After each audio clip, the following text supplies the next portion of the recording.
পুলিশের মন গড়া সুরতহাল রিপোর্ট দেয়া ও অসহযোগিতার অভিযোগে রাজধানীর শেওড়াপাড়ায় নিহত গৃহবধূ ফাহমিদা তাহরিন কেয়ার মরদেহ নিয়ে মিরপুর মডেল থানার সামনে বিক্ষোভ করেছেন স্বজনরা।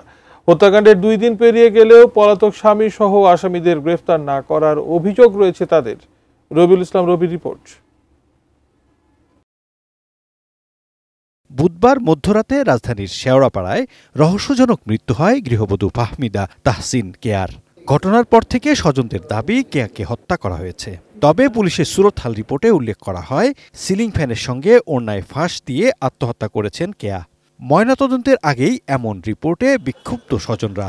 শুক্রবার সন্ধ্যায় এর প্রতিবাদে রাজধানীর মিরপুর মডেল থানার সামনে নিহত কেয়ার মরদেহ নিয়ে বিক্ষোভ করেন তারা।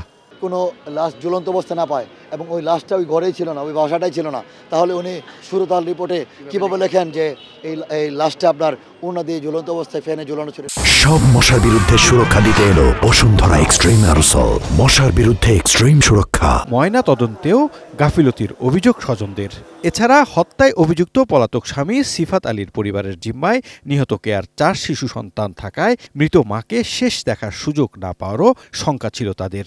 পরে পুলিশের সহযোগিতায় মাকে শেষ দেখার সুযোগ পায় তারা। পুলিশ আমাদেরকে সহযোগিতা করেছেন, বাচ্চাদেরকে আমাদের জিম্মা দিয়েছেন। এ বিষয়ে বৃহস্পতিবার মিরপুর মডেল থানায় একটি মামলা হয়। তবে আসামিদের ধরার বিষয়ে তেমন অগ্রগতি না থাকলেও গ্রেপ্তারের চেষ্টা চলছে বলে জানায় পুলিশ। একাধিক টিম কাজ করছে, আমরাও কাজ করছি।